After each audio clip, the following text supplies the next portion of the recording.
Hello and welcome to Daily News Simplified, an answer to what, why and how of newspaper reading. Today we will discuss the articles displayed on the screen from the Delhi edition of the Hindu newspaper dated 24th August 2019.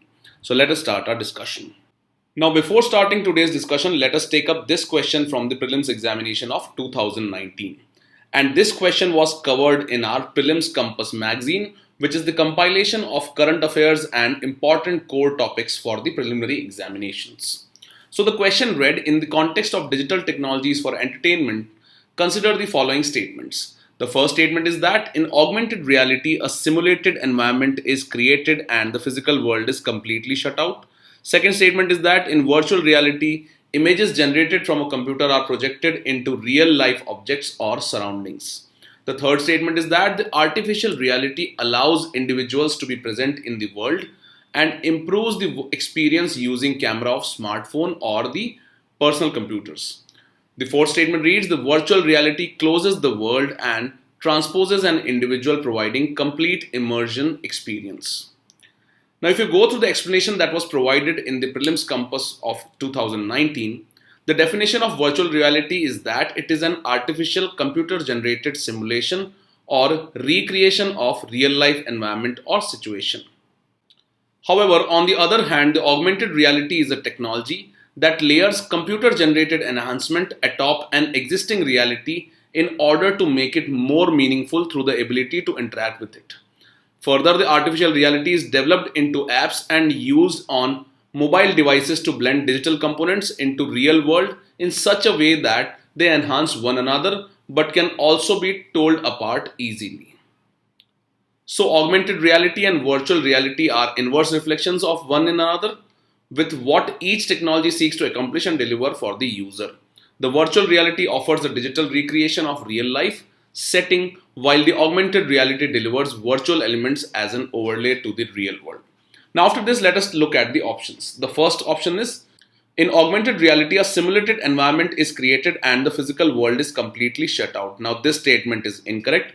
As you can see here, in the augmented reality is a technology that layers computer generated enhancement atop an existing reality. So the real world is not completely shut down in case of augmented reality.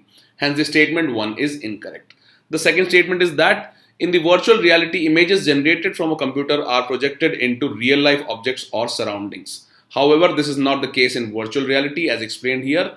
It is an artificial computer generated simulation or recreation of real life environment or situation. So that is why second statement is also incorrect. And as explained in the Prelims Compass, the augmented reality allows individuals to be present in the world and it improves the experience using the camera of smartphone or the personal computers, which is explained here. So this statement becomes correct. And if the third statement is correct and you have eliminated the statements 1 and 2, you can easily eliminate the options A and C. Hence the correct answer is B, that is 3 and 4. And also this statement has also been explained that virtual reality closes the world and transposes an individual, providing complete immersion experience. So this aspect of comparison of the virtual reality with the augmented reality was covered in the Prelims Compass of 2019. After this, let us take up the discussion of today's newspaper. Now these articles on page number 1, this editorial on page number 10, and few of these articles on page number 15. For example, the first is the Development Finance Institution or the creation of new Development Finance Institution, capital for public sector banks, and also how will the EMI get cheaper on the loans for new homes and automobiles. So all these articles are related to the new measures which have been announced by the government to boost growth and to control the slowdown in the Indian economy. So in this line, the finance minister has announced various measures to improve or boost the growth in India. Now some of these steps were being discussed for past 1 year. However, they have been announced in today's announcement. And some of these steps have already been discussed in the previous DNS videos. So what we will do is that we will discuss the background of the step that has been announced and why was it required and what are the measures that have been taken in each of the steps by the finance minister. However, if any of these steps has already been discussed in the DNS, you will be provided with the link of that step in the description and the comment in today's video. Now, some of the points that we will discuss in today's articles will be important for preliminary examination. However, these points can be used in answers related to Indian economy in your mains examination. And also, these are crucial steps which have been taken by the government to improve or boost the growth scenario in Indian economy. So that is why some of these points can be mentioned in questions related to the problem of slowdown and what are the measures taken by the government of India. So let us look at these steps one by one. Now, previously in the newspapers, we have seen various articles which have highlighted that Indian economy is growing through a slowdown. So in this line, the finance minister has announced comprehensive package of reform to boost the economic growth in India. Now, why have these measures been announced? So these measures have been announced to boost private investment, address the problems of non-banking financial companies, and also undo some of the controversial announcements in the recent budget of 2019. And one of the most controversial announcements recently by the government was related to the corporate social responsibility violations. Now, what is the background of this issue? The background is that the Companies Amendment Act of 2019 provided that if the corporate social responsibility norms are violated by any company, it will be treated as a criminal offense, and this will attract imprisonment for the defaulting officer. Now, this provision of imprisonment and treating the violation of CSR norms as a criminal offense was contested and protested by the private sector. And also recently, a high-level committee on corporate social responsibility, which was headed by Injeti Srinivas, had also recommended that the violation of CSR norms should be treated as civil offense and not as criminal offense. Now, what is the difference between a civil offense and a criminal offense? So in a criminal offense, there are provisions of imprisonment, etc. However, if it is a civil offense, there are only financial or monetary penalties. Now, as the private sector had raised concern against the provisions of imprisonment and treating the violation as a criminal offense, the government has recently announced this new provision. So it has announced that violation of CSR norms will not be treated as criminal offense and they would be treated as civil liability, which was also recommended by a committee which was created by the government. And in this line, the Ministry of Corporate Affairs will review the sections of the Companies Act. Now, treating business-related offences as criminal offences lead to a poor investment scenario in the country. And this impedes investment in the country and has a wrong sentiment effect on the economy.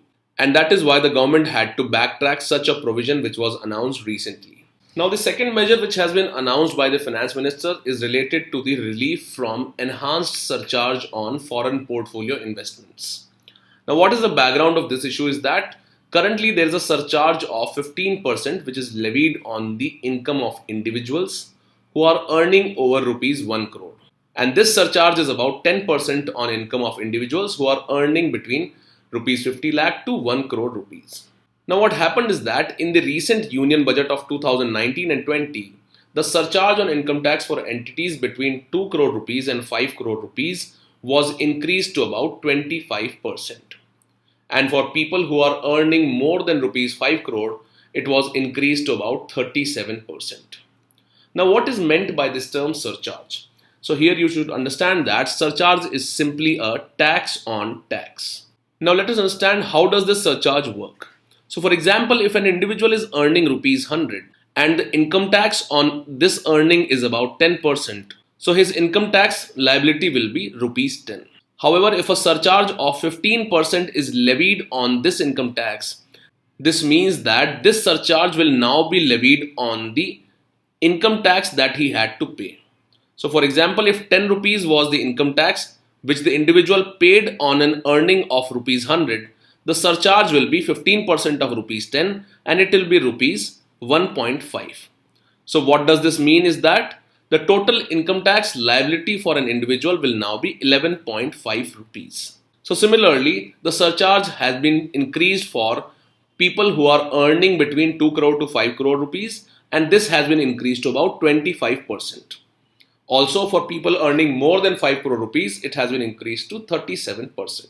Now, the important provision in this union budget was that this increased surcharge would be applicable to individuals, trusts, Hindu undivided families, firms and association of persons. However, previously it was only being levied for individuals who are earning in certain range of money. So now this definition was increased from just individuals to trusts, families, and associations of persons, etc.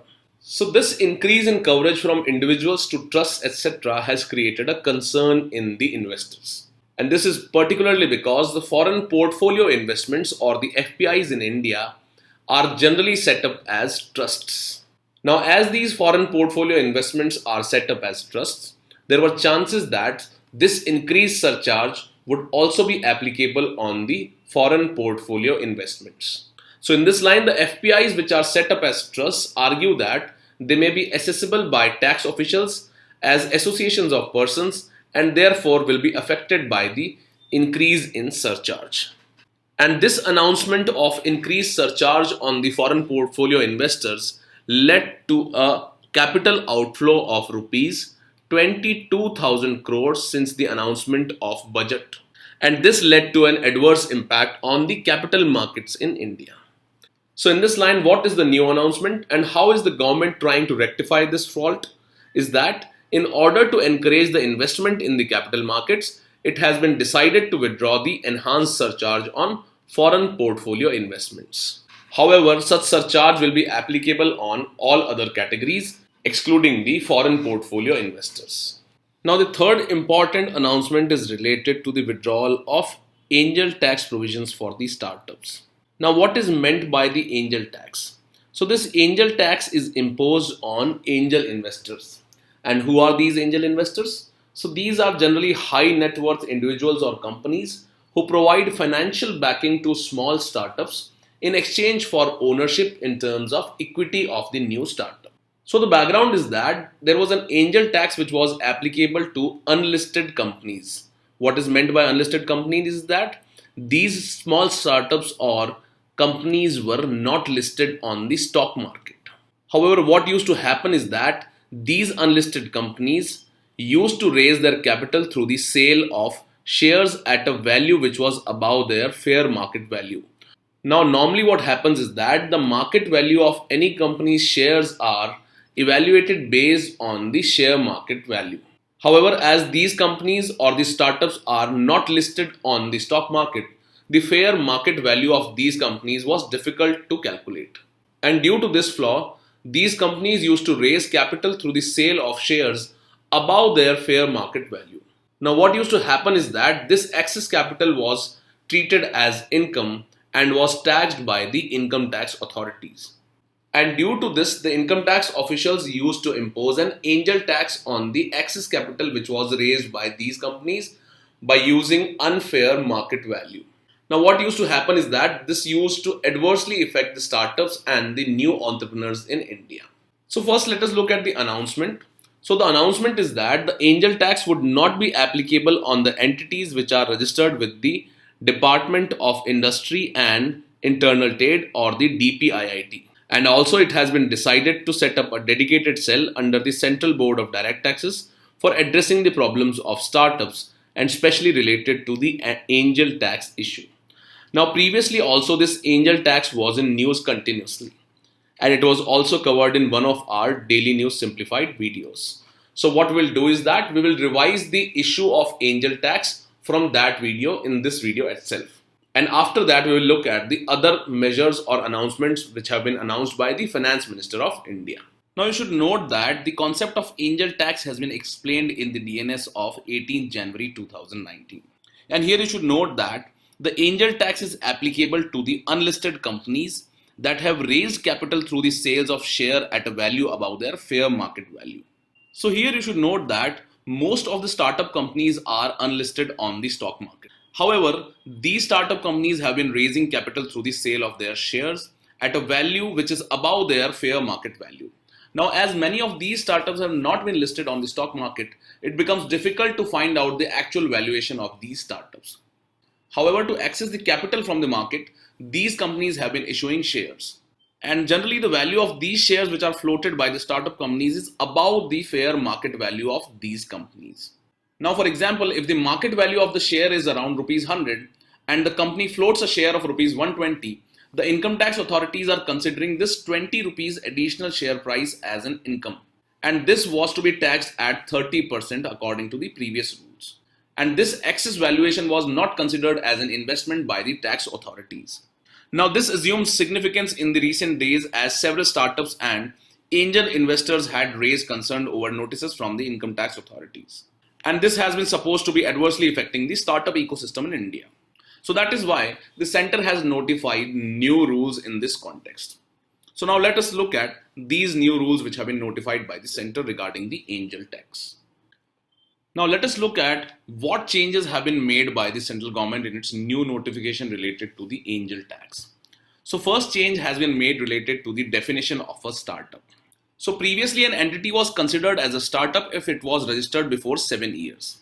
However, now this period has been extended, and if any entity which has been registered before 10 years will now be considered as a startup for tax relief from the angel tax. Secondly, an entity will continue to be recognized as a startup if its turnover for any financial year since its incorporation and registration has not exceeded rupees 100 crore according to the new rules.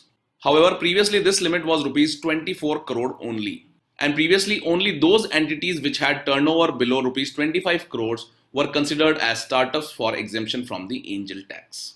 So now this definition has been expanded to rupees 100 crore. So firstly, there has been a relaxation in the definition of a startup for tax relaxation from the angel tax. Secondly, the criteria for tax concession has also been relaxed both for the startups as well as the investors. Now previously the startups could avail tax exemption from the angel tax only if the investment did not exceed rupees 10 crores. However, now this limit has been increased to rupees 25 crore, which means that all those startups who have an investment lesser than rupees 25 crore can avail tax exemption from the angel tax. Similarly, for investors, previously there was no exemption from the angel tax in the rules. However, the new rules state that investment by listed companies with a net worth of around 100 crores or net sales of rupees 250 crores shall be exempt from income tax even if the investment is beyond rupees 25 crore limit. So these are the new rules which have been changed.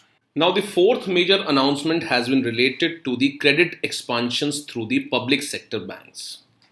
Now, as we all know that the background is that the Indian public sector banks were facing the problem of non-performing assets, and due to this there was slowdown in the credit creation, and this led to a liquidity crunch, and this was one of the factors which is leading to a slowdown in the Indian economy.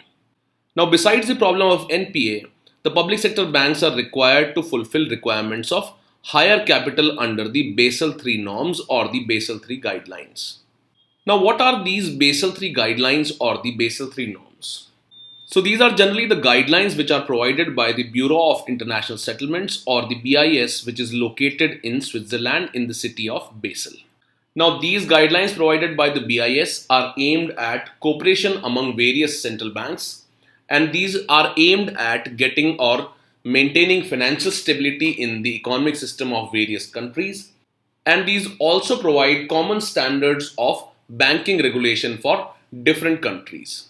Now, why were these regulations required by the Bureau of International Settlement? Now, these norms or regulatory norms which are released by the BIS were important in the background of the economic recession which was faced by the world in the year 2008. And due to this, the BIS in its various norms has provided higher capital requirements for different banks so that in case of defaults because of bad loans, these banks can sustain such shocks. And that is why the BIS norms required that, or the Basel norms required that there should be higher infusion of capital in the public sector banks. So in this line, the government has been providing capital to the banks, which is termed as capital infusion in the public sector banks. Now, generally this capital infusion is provided in an yearly manner. However, this time the center has announced that it will provide an upfront capital of about rupees 70,000 crores to the public sector banks, and this will be over and above the requirements by the banks under the Basel III norms. Now, what this step will do is that it will release the liquidity to the tune of rupees 5 lakh crores in the Indian economy.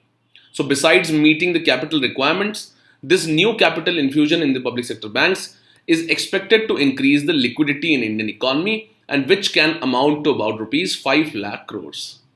And this would have a benefit on the corporate sector, MSME sector and trading sector, which would now be able to easily borrow from these public sector banks.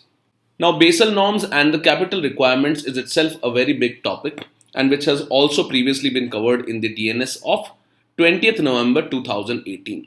So because of paucity of time, we will not be able to cover this aspect in this video. However, in today's video description and the comment section, we will provide a link to this video so that you can go through the basics of the Basel III norms.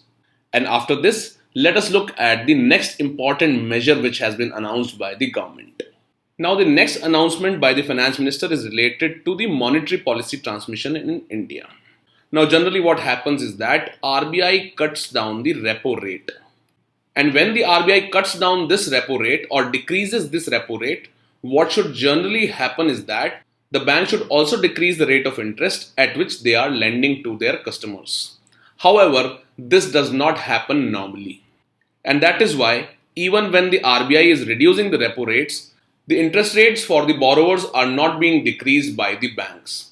And due to this, there is lack of investment in the economy. So the background is that the monetary policy in India has remained quite inefficient. And what is meant by inefficient is that the rate cut by RBI is not translated into an interest rate cut by the banks for its borrowers. So in this line, it further reads that this is evident in the fact that even though the repo rate has been cut or reduced by 110 basis points, the banks have cut the lending rates by only around 29 basis points.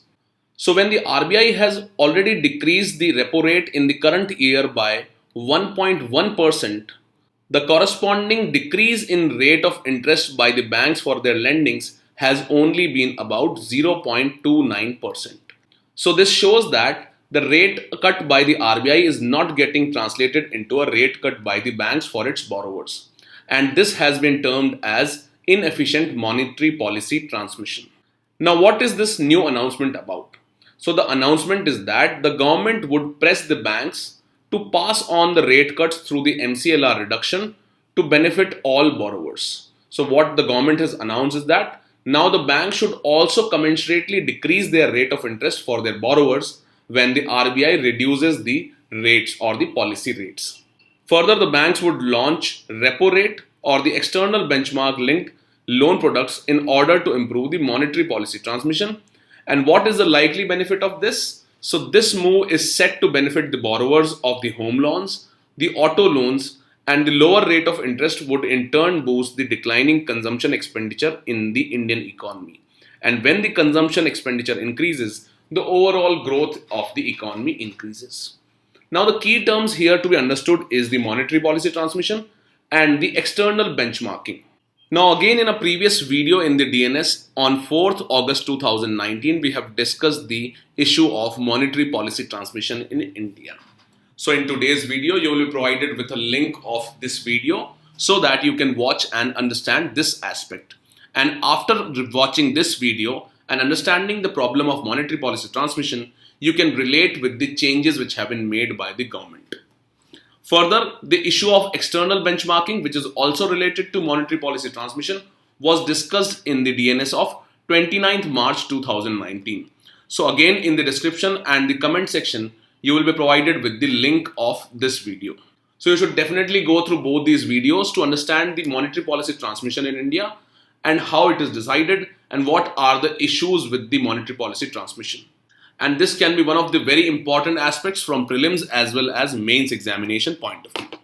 Now the next announcement is related to the support which is being provided to non-banking finance companies and the housing finance companies. Now, what is the background of this issue? So you should understand that the NBFC sector has been hit by liquidity crunch, which has been due to asset liability mismatch. Now, simply what is meant by asset liability mismatch is that the assets are the loans which are provided by the NBFCs. This is because the NBFCs earn interest on these loans. So these are simply the assets. And liability is the money which the NBFC has raised from the market. So asset liability mismatch means that the liabilities of the NBFCs was increasing and the assets were decreasing. And that is why the NBFCs were paying more interest in terms of their liabilities than what they were earning from their assets. And this has led to a credit crunch or the liquidity crunch for these NBFCs. And this poor condition of NBFCs is in turn adversely affecting the credit creation in Indian economy, which is mainly because the NBFCs have larger reach in the financial system. And these NBFCs have wide coverage and they provide loans to the MSME sector, which is important for Indian economy.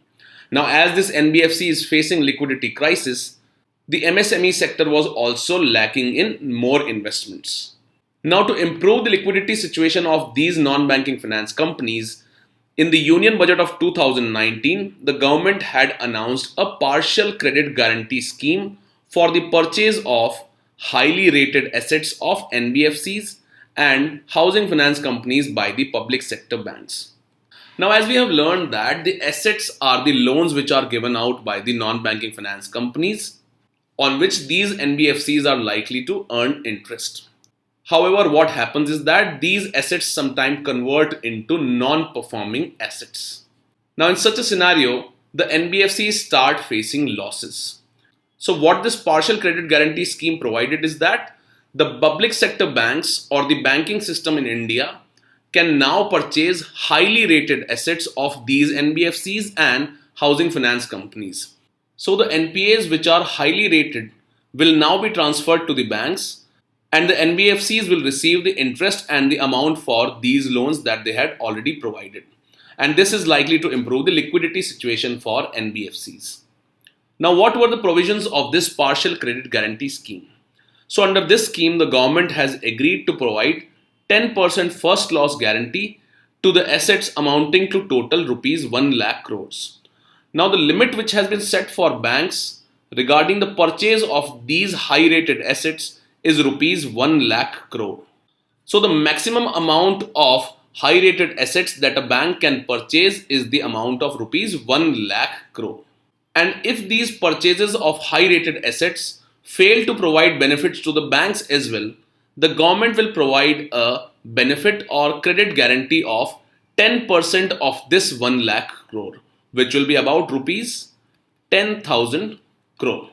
So basically, if the 1 lakh crore assets that the bank has purchased are facing stress or are not performing well, the government will provide a guarantee on rupees 10,000 crores out of this 1 lakh crore.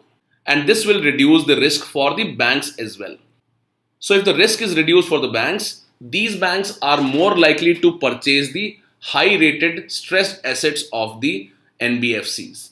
And in turn, this will lead to an improved situation for the liquidity situation of NBFCs, and this will indirectly improve the liquidity situation in the overall economy.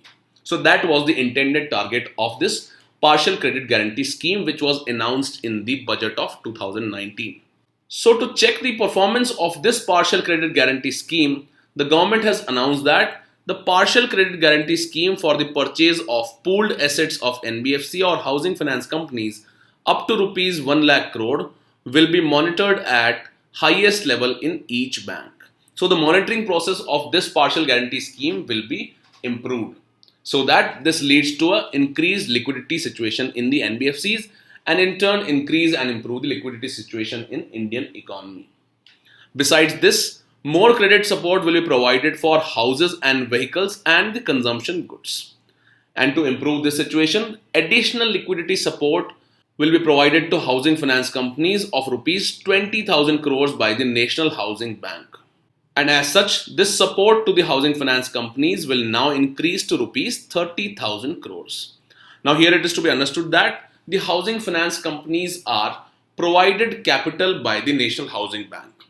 So this capital by the National Housing Bank is being increased from presently 10,000 crore to 30,000 crores, which means additional liquidity support of 20,000 crores. So if the capital received by the HFCs or the housing finance companies is increased, it will lead to increased liquidity situation for these housing finance companies, and there will be more loans available for the housing sector through these HFCs. So these were the intended benefits out of these two announcements. Now another important announcement related to the NBFCs is that the government has announced co-origination of loans by public sector banks jointly with that of non-banking finance companies.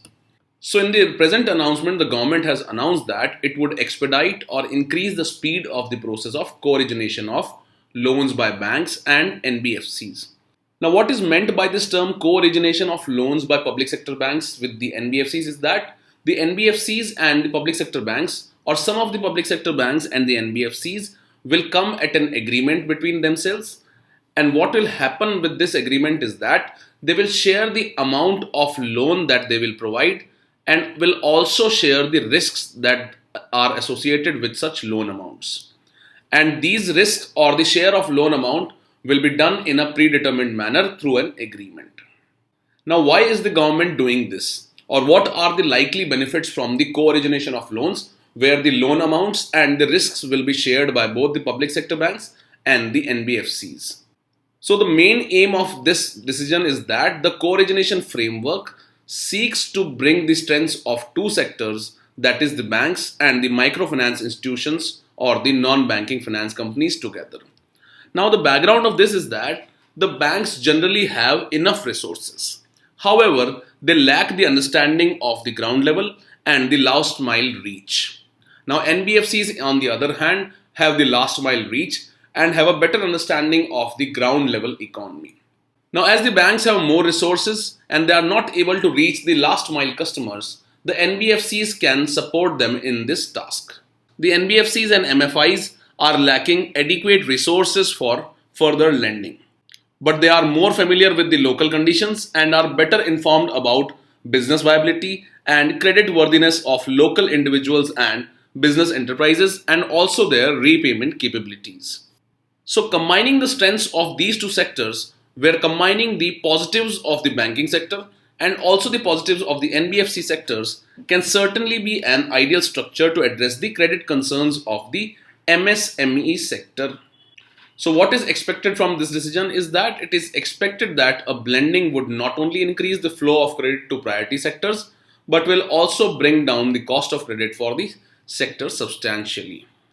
So the main thing that you should understand here is that the co-origination of loans means that the loan amount will be shared by the public sector banks and the NBFCs, and also the risks which are associated with such loans will also be shared by both of them. And why is it being done? Because the public sector banks generally have the resources, however their reach is generally limited. On the other hand, the NBFCs have certain inherent strengths which are included the last mile reach, understanding of the local individuals, their repayment capabilities and their credit worthiness. So by this decision, the government wants to combine the strengths of both these sectors. And by doing this, there is likely to be increase of flow to the credit to priority sector, and also it will bring down the cost of credit. And if these things come true, this will ultimately lead to increased investments and will boost the Indian economy. Now the next important announcement has been related to the initiatives for MSME sector or micro, small and medium enterprises sector. So the first announcement related to MSME sector is that all pending GST refunds under the MSMEs or due to the MSMEs shall be paid within next 30 days. And in future, all the GST refunds shall be paid within 60 days from the date of applications. Now regarding the refund under the GST system, you should note that the input tax credit is refunded to various firms based on the tax invoices that are submitted by these firms. Now, if there is a delay in the refund by the government to these firms or the profitability of these firms will be affected. However, if the refund is timely, they will have more money to invest in new avenues. And that is why the government has now set up a target for refunding these GST dues. So all the pending GST refund due to the MSME sector will be paid within 30 days, and in future all these refunds will have to be paid in these or within 60 days. The next important recommendation related to MSME sector is that the government would implement the recommendations of UK Sinha committee related to the MSME sector for facilitating ease of credit, marketing and technology for the MSME sector. Now the details of these recommendations of the UK Sinha committee have been provided in the DNS of 26th June 2019. So once again, we will be providing you with a link of this video in the description box and the comment section so that you understand the key recommendations of the UK Sinha committee related to MSME sector. And as we all know that MSME sector is one of the important sectors of Indian economy. That is why you should go through this video and understand the basics. And also, the new definition of MSME sector which was previously proposed will now be implemented by the government. Now, what is presently being done is that presently the MSME sectors have been defined based on the investment in plant and machinery or equipments. However, to facilitate the ease of doing business, the government has proposed this definition to be changed and replaced by the investment-based definition. So the new classification will be based on annual turnover and not based on the investment in plants or machinery. Now after this, the next important announcement has been related to the infrastructure sector. And in this, the government has announced for deepening of the bonds market in India. Now here you should understand that most of the infrastructure and housing projects in India are taking credit from the banking sector only. However, in other countries, important infrastructure projects raise their money from the alternative resources like the bonds. And they are not only dependent on the banks for the lending. And despite various initiatives taken in the past, the growth of the corporate bond market in India has remained unsatisfactory. So if you compare the India's corporate debt to GDP ratio, it is about 17% in 2017. So this means that the corporate sector or the infrastructure sector is mainly based or dependent upon the lending through the banks and are not availing the corporate bond market. And if you look at the other countries, this corporate debt to GDP ratio is 123% for United States and 19% in case of China. So the proportion of the firms using banks as a primary source of working capital is higher than most of the developing countries. So in order to improve the access to long-term finance, it is proposed to establish an organization to provide credit enhancement for infrastructure and housing projects, and this would enhance the debt flow towards such projects. So this will provide an alternative source of funding for important infrastructure and housing projects. Now besides this, the government is also planning to create development finance institutions. Now presently the infrastructure projects are mainly dependent on banks for their borrowings. Now generally the banks lend for a very short period of time, which is about 5 years. However, various infrastructure projects are not able to be completed in 5 years and they stretch for a period of about 10 years to 15 years.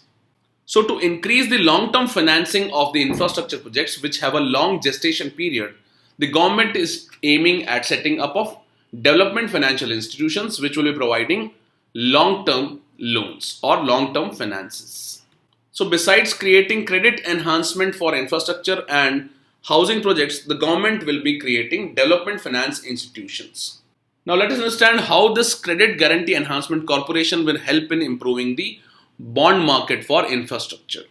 Now generally companies raise their capital through the issuance of corporate bonds, and guarantee on these bonds which are issued by the corporates can be provided by some entities, for example the Credit Enhancement Guarantee Corporation or Credit Guarantee Enhancement Corporation.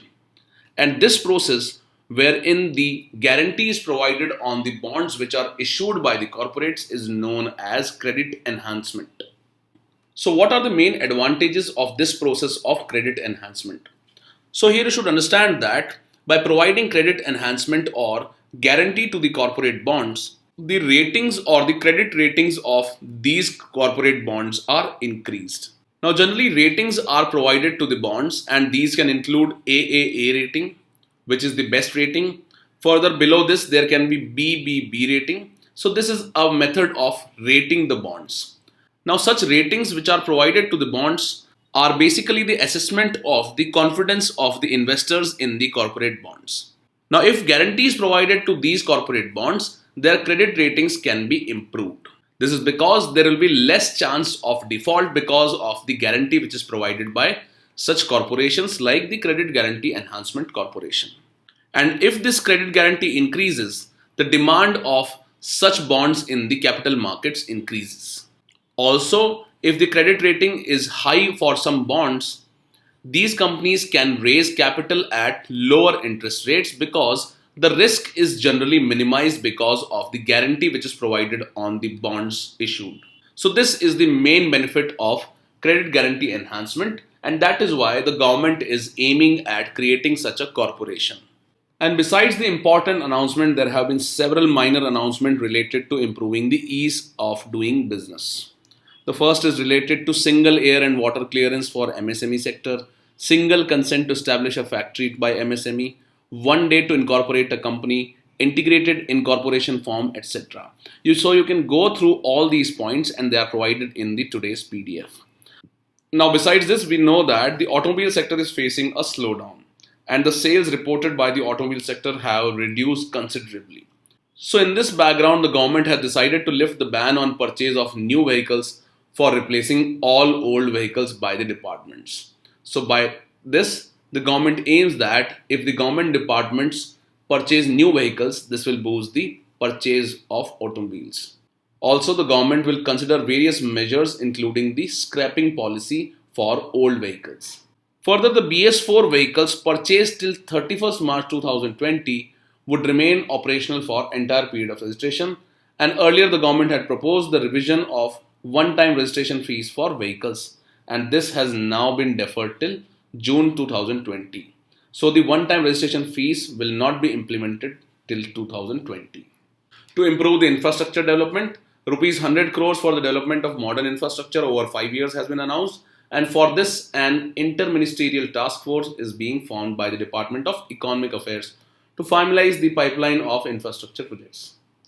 And this is expected to boost the growth and create jobs. So all these measures were announced by the finance minister to boost the growth and to restrict or reduce the slowdown in Indian economy. With this, let's take up the next article. Now this article on page number 13 talks about blacklisting of Pakistan in the Financial Action Task Force list. So this will form a part of the General Studies paper 2 under the topic International Relations. So let us understand the key aspects of this news article. So the context is that the Pakistan has been placed on the lowest rung of the blacklist of the Financial Action Task Force Asia Pacific Group. So the Asia Pacific Group, which is a subgroup of the FATF, has placed Pakistan through its assessment into the blacklist for non-compliance and non-enforcement of safeguards against terror financing and money laundering. So here you should understand that the Asia Pacific Group is one of the 9 regional affiliates of the Financial Action Task Force, and it has decided to place Pakistan among countries which require enhanced and expedited follow-up on its financial actions. So simply this means that the Pakistan has been listed in the enhanced expedited follow-up list, and this highlights that Pakistan has not taken effective steps against terror financing and the money laundering. Now what would be the impact? The placing of Pakistan in such a blacklist does not bring any new punitive measures on Pakistan. However, it will mean that the Pakistan will have to quarterly report to the group on the improvement in its financial safeguards. So there will be no punitive measures. However, it will have to report the steps which it takes in front of the Financial Action Task Force. Now, why does this become important? This become important because all the major countries which invest in Pakistan will not invest because it is boosting and supporting the terror financing and money laundering. So it will have economic implications which will be indirect and which will be highlighted because of listing of Pakistan in the blacklist. Now the final decision will be taken by the FATF when the Asia Pacific Group will place its report in front of the FATF in the Paris plenary in October. And only then it will be decided if Pakistan will be placed in the blacklist or not. So the Paris plenary will decide whether to remove Pakistan from the present grey list status or continue the listing or downgrade it to a blacklist of non-cooperative countries. Now what is the catch here and why is Pakistan highly unlikely to be placed in the blacklist? Now this downgrading of Pakistan from grey list to the blacklist might not occur because there are 3 countries in the FATF which can veto this proposal, and these are China, Turkey and Malaysia. So although the Asia Pacific Group in its report has recommended that Pakistan should be placed in the blacklist, However, there are chances that this proposal will be vetoed by China, Turkey, and Malaysia in the FATF plenary of Paris in October. However, the Asia Pacific Group's decision will make it difficult for Pakistan to remove or move out of the grey list, which is the present status of Pakistan in the FATF's list. So, for Pakistan to be placed in the actual blacklist of the Financial Action Task Force, it is required that the proposal of Asia Pacific Group is not vetoed by countries like China, Turkey, and Malaysia. Now, this has also been covered previously in one of the videos, so let us understand what were the developments by which the Pakistan was placed in the grey list. Now, in the month of March, it was in news because a resolution had been passed at the FATF or the Financial Action Task Force, whereby Pakistan could have been placed in the either blacklist or the grey list of FATF. Now, in the present case, the Pakistan has already been placed in the grey list, and presently there are chances that if it does not follow the action plan given by FATF, it could be placed in the blacklist. Now, regarding the FATF is an intergovernmental body which was established in the year 1989, and it was established by the G7 countries or the Group of 7. Now, these Group 7 countries are the United States of America, Canada, Italy, France, Japan, Germany, and the United Kingdom. And this group represents the most advanced economies of the world. Now, the FATF was formed with the intention to examine and develop measures to combat money laundering. Regarding the objectives of FATF, the objectives of FATF are to set standards and promote effective implementation of legal, regulatory, and operational measures for combating the following issues.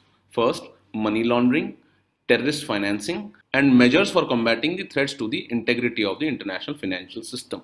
Now, if any country does not cooperate with the FATF on the issues of money laundering or terror financing, it is put in the FATF blacklist.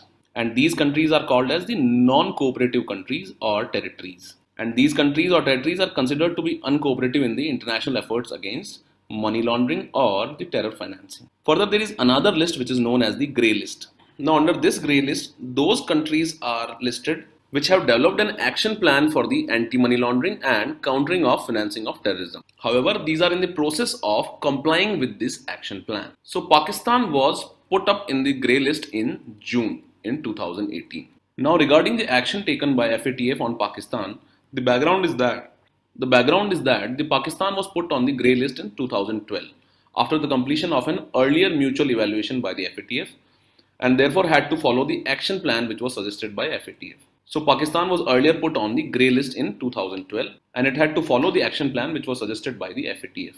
However, in 2015, it was taken off this grey list after the FATF was satisfied with Pakistan's measure undertaken to counter the terror financing. Now, the Pakistan was required to submit an action plan to FATF in May 2018, and this action plan was to be approved by the FATF in June 2018. However, if Pakistan failed to submit an action plan, or if the FATF does not accept it, it faced the risk of being placed on the blacklist along with North Korea and Iran. Now, in the present news, the FATF has provided a 10-point action plan for compliance by the Pakistan, failing which it will be placed in the blacklist. Now, this 10-point action plan has been provided because of Pakistan's inaction on the terror funding. Now, regarding the impact of grey list on Pakistan, the Pakistan was in FATF grey list from 2012 to 2015, but the economic impact of this grey listing was minimal. Now, the economic impact was minimal because within this period, Pakistan was able to successfully complete an IMF program, and it rose over $5 billion from the international bonds market. Its imports and exports remained stable, and the grey listing did not raise any significant barriers to trade. So, the impact of being put in the grey list was minimal on Pakistan. Now, for prelims point of view, for us, what is important is that a question can be asked with the language, grey listing and blacklisting were recently in news. They are related to which of the following international organizations? So the correct answer in this case will be C, FATF or the Financial Action Task Force. With this, let us move on to the next article. Now, this article on page number 9 talks about the improvement in the water management practices of 13 states and union territories. And this improvement in the water management practices has been gauged from an index which was developed by NITI Ayog, which is known as the Composite Water Management Index. So this will form a part of the General Studies paper 1 under the topic Geography. Now, the NITI Ayog had come up with this Composite Water Management Index last year. And last year also it had released a report regarding the performance of various states. In the present report which the NITI Ayog has presented, Gujarat is the top performer, while Delhi, which has been included in this year's report, is at the last number. So in this background, let us understand the report which was presented last year and also what are the basics of this Composite Water Management Index from the previous DNS video, and let us revise those aspects.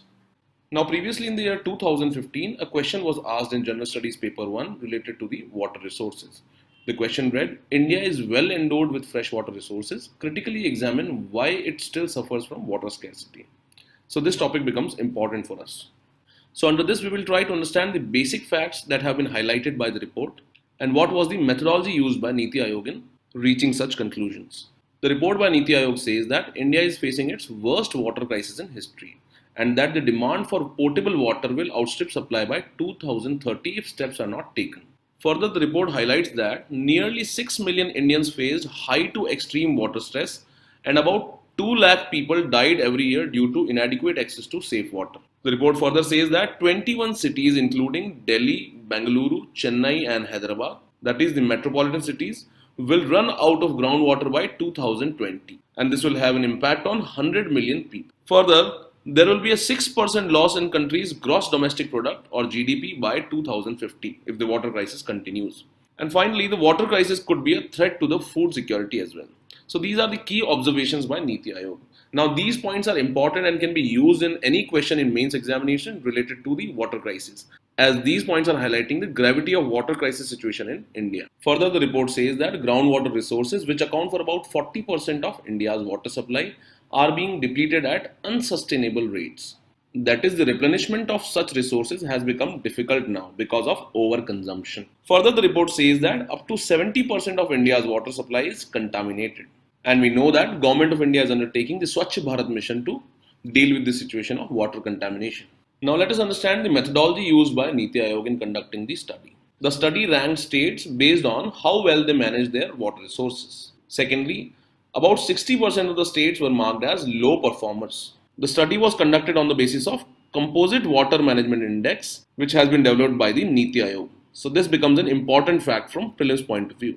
Further, the factors which are considered under this composite index are 9 broad sectors with 28 different indicators.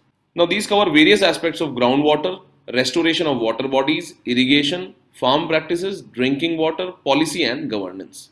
So all these factors are considered under this index. Now these indicators which are part of this composite index are important for us from the prelims point of view as well. So these indicators are the groundwater restoration, irrigation management, on-farm water use, drinking water supply and water policy and frameworks. So these indicators should be kept in mind. Now the NITI Ayog has analyzed the performance of states based on the Composite Water Management Index. And for analyzing the performance of these states, the states have been divided into non-Himalayan states and Northeast and Himalayan states. So under the non-Himalayan states, Gujarat, Andhra Pradesh and Madhya Pradesh are the best performers, which are marked in the map by the green color. These are high performing states which score more than 65 under the Composite Water Index. Further, under the non-Himalayan states, Jharkhand, Bihar and Haryana are the worst performing states. In the northeastern and Himalayan states, Himachal Pradesh is the worst performer and it is facing one of the worst water crises this year, which has been continuously in news. Now Jharkhand and Rajasthan have scored low, yet they have made remarkable improvement when compared over 2 years. This is the observation of NITI Ayog. Now after today's discussion, you should try these questions and the answer for these questions will be displayed after 5 seconds. The first question reads, which of the following are the members of G7 grouping, and the countries are India, Japan and USA. Now we know that India is not a part of the G7 grouping and that is why the correct answer is C, that is 2 and 3 only. The second question reads, consider the following statements about Financial Action Task Force. First is that it was created by United Nations, which is wrong because it was created by the G7 grouping. Second is that its main objective is to improve the regulation for banking sectors across world, which is also incorrect because its main objective is to create curbs on money laundering and terror financing. So the correct answer is D, that is neither 1 nor 2. Third question is that the Composite Water Management Index is computed by which of the following? So as we have learned, it is computed by NITI Ayog. The final question is that which of the following parameters are used for calculating the Composite Water Management Index? And the options are that on-farm water use practice, which is correct, water policy framework of states, which is also correct, and the third is that the groundwater restoration works by the states, which is also correct. So the correct answer is D, that is 1, 2 and 3. With this, we have come to the end of today's discussion. Now let's move on to the question for the day.